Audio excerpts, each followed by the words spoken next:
All right, everyone. Hello and welcome in. Today, let's briefly talk about the next Minnesota Vikings defensive coordinator, who it's going to be, what are the implications, and what are we looking for in somebody to call defensive plays for the upcoming season on the coaching staff of Kevin O'Connell for the 2023 Minnesota Vikings.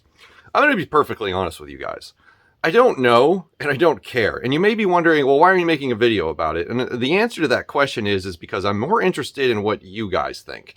On this specific topic, especially because, in my opinion, at least for this specific coaching staff vacancy, I don't think that there's much of an issue with any of the candidates that I've seen so far.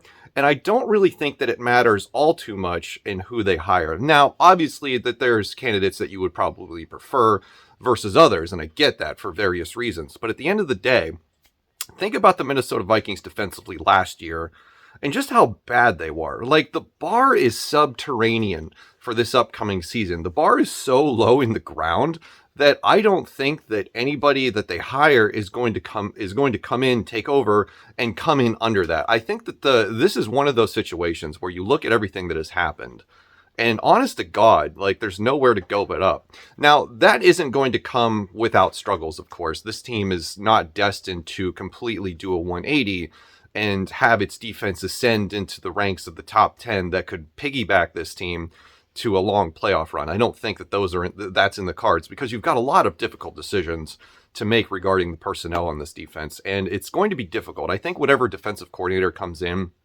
and is hired by Kevin O'Connell and Kwesi Adofo-Mensah is going to be driving the struggle bus in terms of talent that they're going to have available to them, because here's the reality of the situation. A lot of your best defensive players are very up there in age, and you don't have a lot of draft picks this year to cycle in new, fresh talent, and you're hoping, beyond hope, that the draft picks from last year are going to be healthy enough and recover appropriately to be big-time contributors this season. So just looking at the defensive makeup as it stands right now, we're still in playoff mode. The Super Bowl has not happened yet, although the matchup has been finalized between the Eagles and Chiefs. Which, I don't know, quick aside, who are you guys picking for the Super Bowl? You on Team Chiefs? You on Team Eagles? I really don't have a horse in this race. I think I'll hit the Eagles money line and call it a day. It should be a good, entertaining game. We'll see what we get out of it. It's either going to be an offensive onslaught, or it's going to be one of those defensive struggles where some couple of bozo plays dictate the outcome. And I think the Eagles have the edge because they're the healthiest, freshest, deepest team on defense. And that's where I'm going with that. Anyway, so that aside, talking about the defense for the Minnesota Vikings in terms of personnel, we're still in playoff mode. We haven't hit free agency yet. The draft is still far away. There's a lot of things that are going to happen with this roster, and overturn is coming. My issue ultimately is that I don't think that there's going to be enough good young contributors to assemble a defense that is going to make a big time difference. I still think that we're going to be one of the bottom defenses next year, unless whoever the next defensive coordinator comes in, with a 4-3 or a 4-2-5 scheme that completely blows everything out of the water. I just don't see it in the cards. Still going to have Danielle Hunter. I think we probably will keep Zadarius Smith on another contract because he had a good first half of the season. Harrison Smith, I think, sticks around on an extent or some kind of a restructure because on his current contract, I don't think it's workable. And then you desperately need help at linebacker, and you desperately need help at corner. And corner is going to be a hot topic for us going into the draft and free agency. Stop me if you've heard it before, because it feels like we're on a goddamn merry-go-round when it comes to the secondary and specifically the corner position, because we're just not hitting on draft picks, and we've got to change that. So right now, I think your secondary room looks like Andrew Booth. You got to hope that he's healthy. Cam Dantzler, you have to hope that he starts progressing more than he has and stay healthy. Caleb Evans, you got to worry about all the concussions. I don't know what his future is going to be like. Lewis Seen, you have to hope that he recovers from his gruesome injury and is still the player that he was that can transcend to the next level. And then Cam Bynum, who feels like he's, that was a good draft pick, but he's ultimately just a guy. So the secondary needs work, and I don't know if they have the assets to make it that much better, especially in a league that favors the pass. And we're going to go up against an onslaught of pass-heavy teams next year. The schedule is going to be much more difficult, and you're not going to survive one-score games to the tune of 11-0. So you're going to have to play defense. And I don't know that they can do it. So I'm not too worried about who they hire, whether it's Mike Pettin, Brian Flores, or another candidate that has yet to be named or seen. But I think most of them have been reported.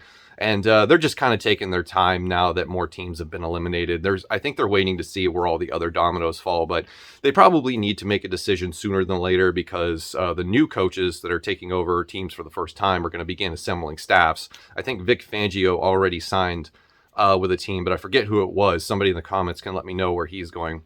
So eventually, your candidates that you're interviewing are going to start to get plucked for other jobs. So you got to make a decision. You can't wait on it forever. But ultimately, in my opinion, I don't have an opinion on who the next defensive coordinator should be. And I don't really care because there's nowhere to go but up. And I think that the only expectations that we should have for this person is just to not be dog shit. Don't be like Ed Donatel was last year and actually call some blitzes. Utilize your talent in different ways. Make changes. Figure out things that you can do to create circumstances where your best players get to the quarterback or your best players are around the ball carrier, to create turnovers, because ultimately that's what defense is supposed to do. It's not just supposed to be a bend but don't break and allow points anyway. Create turnovers, create chaos, create situations where the offenses for other teams really have to look at themselves in the mirror and adjust, because that's the only way you're going to win in this league, is to play defense in a manner that creates enough chaos for the opposition that you're in their heads. And it's all a mental strategy, if you will. So that's my opinion. Who should be the next defensive coordinator for the Minnesota Vikings? I myself do not care. Whoever they hire has pretty low expectations in my mind. But let me know what you guys think in the comment. Do you have a preferred candidate, or are you on the same boat where you're just like, screw it, just get somebody in here that's better than Ed Donatel? That's going to do it for me. Thank you for watching. I'll see you in the next one.